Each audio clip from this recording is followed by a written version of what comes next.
Duterte. Duterte po kayo. Bakit po, sir? Unang-una, license, engineer. Maraming naman na ako ng yung build. Kay Digong pa rin. Kasi yung mga adik nagsilabasan naman ngayon. Tsaka mas maganda pa si Digo. Tatay Digong. Bakit, sir? Bongbong puro lang naman ano. Kay Digong. Tatay Digong. Ayan. Bakit po, ma'am? Marami siya nagawa. Yung performance. Siyempre si Digong. Bakit po, ma'am? Okay, magandang araw mga kababayan. Dito tayo sa may Mirbil ngayon. Ito isako pa rin siya ng Pasay City. Yan tayo kukuha lang ng ating kalye survey. Tatanungin natin ating mga kababayan dito kung ano pong kanilang opinion, no? Kung sino ba pinaka-the best na presidente sa 2 taon, si PBBM ba o si PRRD. Ayan.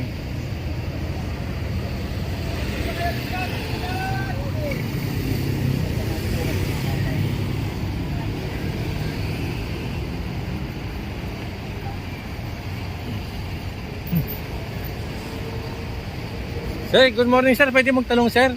Kalye survey lang po kami. Tatanong lang po namin kung sa 2 taong pamumuno ng ating Pangulong Bongbong Marcos at 2 taon din ang pamumuno ng ating Pangulong Duterte. Sa tingin nyo po, sino po sa kanilang dalawa yung the best sa tingin nyo na magandang performance? Duterte. Duterte po kayo. Bakit po, sir? Unang-una, license, engineer. Maraming naman na ako ng yung build. Yung pinaka-importante. Yung mga mahirap pasukin ng mga lugar na rough road, yung iba nakakadaan.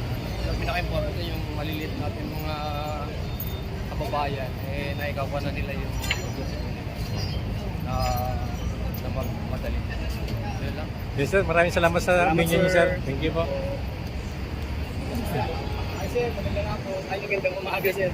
Sir, sa inyo, sir, sa loob, sir, ng 2 taon, kanino kay PBBM at kay Tatay Digong niya nakita yung the best yung performance? No comment, sir. No comment. Okay, sir, salamat, Yes sir, sir. thank you sir. Hindi maramdaman eh. Binoto ng buong pamilya ko, hindi pa rin may maramdaman. Ibig sabihin, may trabaho, sabihin din, may mga trabaho, may problema, tapos pa rin. Ano sa mga tingin nyo, yung mga isa sa mga nakikita nyo mga hindi maganda sa administrasyon ngayon? Hindi, ang problema sa kanila na eh. Nasa politika eh. Wala sa taong bayan eh. Oo. Di ba? Ang taong bayan nagtatrabaho. Oo. Nag-aantay kung wala dagdagan pa yung sahod. Yan ang pinaka-importante. Yung gasolina, hindi na makontrol. Pagkain. Problema ng tao, wala nang maitabi pag nagkasakit. Yan ang problema natin. Kaya politika pa man sila may problema sa tao. Okay. Salamat, Thank you po. sir. Salamat sa opinion, sir. Thank you. So si sir, mga pwede? Sir, magandang araw. Gaway. Sir, kung sakali, sir, no, kung kayo po tatanungin, kanino po kay PBBM at kay Tatay Digong yung nakita nyo yung the best na namuno sa loob ng 2 taon? Kay Digong pa rin. Kasi yung mga adik nagsilabasan naman ngayon. Saka parang tama yung sinabi siguro ni Digong na ano si Marcos, ano ba yung bangag? Hindi naman siyang nagpapalakad ng gobyerno. Yung dalawa naman, yung asawa niya, saka si Tambaluslos, di ba? Diretsuhin na natin, Tambaluslos ang tawag sa kanya. Diretso si Romualdez yun. Yun lang. Wala akong mga adik ngayon nagsilabasan, di ba? Pati pulis nga, involved. So wala talaga. Kay Duterte, pag sinabi isang lang, talagang takot sila. Kasi may pangil. Ngayon wala. Ayun lang masasabi ko. Thank you sir. Pero sa inyo, sir, sa inyong sariling message sa ating PBBM, ano po yung mensahe nyo sa kanya, sir? Ang masabi ko sa kanya, dapat kung anong ginawa ng niya, pinsan. Siyempre hindi naman siguro masabing hindi niya alam yun. Alam niya yun. Dapat sitahin niya para sa gobyerno. Kasi doon siya masisira eh. Yung na yan. Okay, salamat Thank sir. you, sir. Salamat sa Maraming opinion sir. Kayo yata yung palagi ko napapanood eh. Na nagka-resorbe sa Baclaran. Po. Sabi kayo sa Baclaran pa rin. Thank you po, Salamat sir. sir. Salamat sir. Dito na tayo mga kabayan, no? Ah, Magandang araw, sir. Sir, magandang araw. Sir, pwede ba kayo pumalit sir? Sir, pwede kayo pumalit sir yung ano sir, yung tatanungin. Kanino po kay PBBM at kay Tatay Digong yung nakita niyong the best na namuno sa loob ng 2 taon? West na namuno ng 2 taon. Yes, 2 taon lang. Mas maganda pa si Digo. Tatay Digong, bakit sir? Bongbong eh, puro lang naman ano. Prangkana lang tayo, Bong. Puro ka naman pangako lang eh. Yung itlog nga dati, hindi pa luto eh. 7 lang eh, ngayon. Ay, luto na, 10 lang eh, ngayon hindi pa luto, 12 na. O ano yun? Yung mga pangako mong bigas-bigas, ang tayo mong pangako sa Blayagas. Pero meron po ba kayo, sir? Meron po ba kayong message sa ating PBBM? Message lang po si Sana, huwag kasi kung nakikinig kung kani-kanino. Diba? Kung ano talaga yung punto niya, ilaban niya. Ipakatatagan niya, meron siyang ano, yung political will. Tawagin ba? Maganda ang ano mo, ang hangarin mo, huwag ka makikinig sa mga negatibo. Huwag alam mo tama, bira! Para sa tao, sa tao. Ganun lang. Okay, Diba, sir? tama. Kahit Salamat, sino sir. naman eh, pagka sa mga anak mo, para sa mga anak mo, lalabang ka. Hindi para sa kaibigan. Yeah? Kumbaga para sa... Oo, para sa lahat. Salamat sir sa opinion na pananaw. Thank you sir.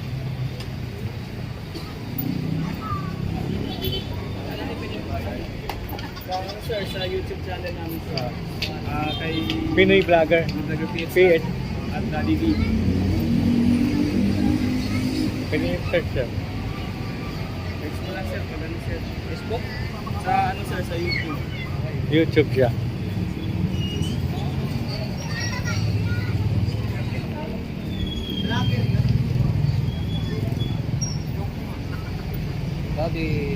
Sir. Big letter sir, big letter. Hindi pwede yun. Big letter lang sir. Yan, big letter. Tapos space.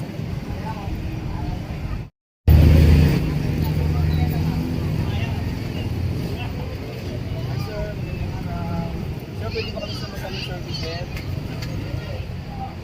Sir, magandang araw. Sir, pwede ba ito palisod? Kung kayo po sir yung matanong kanino po kay PBBM at kay Tatay Digong sa loob ng 2 taon yung nakita yung the best yung performance or mamuno. Mahirap yun. No comment sir. Ayan. Ikaw ma'am. Para sa'yo ma'am, sa palagay mo, ano pong opinion ninyo? Sa loob po ng 2 taon, kanino po kay PBBM at kay Tatay Digong yung nakita yung the best na number? Sige mo muna, pagdangan dali ako. Busy ma'am, Jeffrey.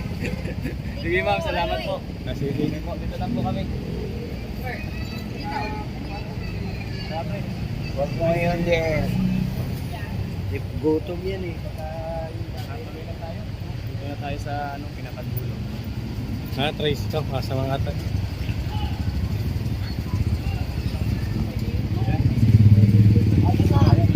Ayan, mga kababayan, dito tayo sa Merville pa rin. Ito yung mga tricycle driver. Sa mga tricycle driver, tanong tayo pre. Mga Sige, tricycle. sige, dito tayo. Dito tayo banda pre, kasi may pila dyan eh.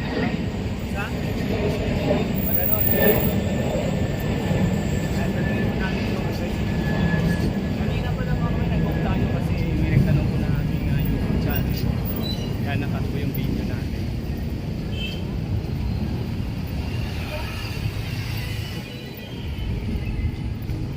Naku, music pre. Ayun, malakas yung music. Kapag may music, iwas tayo mga kabayan. Maliban sa hindi marinig yung ating nakakausap, ay may copyright din po sa ating channel. So, diretso lang po tayo. Ganito na pala yung Merville, mga kababayan. Daming tao rin dito. Oh, marami ring tao dito. Ito sakop siya ng Pasay, itong Merville.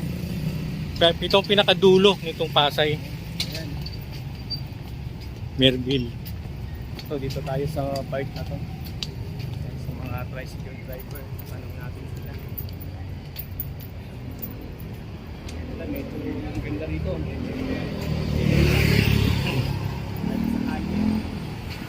Ba't wala yung mga driver? Ay sir, magandang araw. Sir, pwede ba magaling service sir?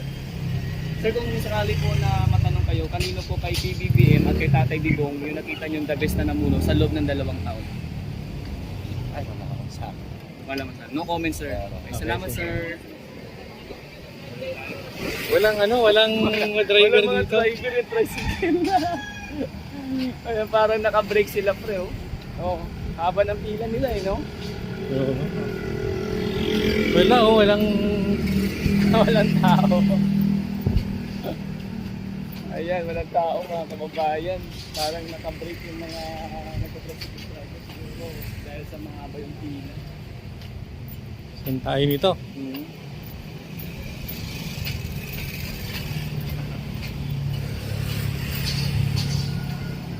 Sana may maano tayo dito, may mentor tayo dito na dito banda. Ito sa tindahan, no? Sa tindahan, dyan tayo. Ayan, sa mga kumakain. At pwede natin silang mastorbo lang kahit saglit. Dito tayo. Ito sa mga nagtitinda, habang walang customer. Ayan si Sir, oh. Sir, pwede ba sir mag-kalye survey kami, sir? Ano ba? Kalye survey lang po kami. At tatanungin po namin sa 2 years ni BBM at 2 years ni Pangulong Duterte bilang leader ng bansa natin. Sa tingin niyo po, sino po ang pinaka naging the best at magandang performance sa kanila? Ano comment, sir? Comment niya. Okay, Salamat, sir. Ito si sir. Ay, idol. Good morning.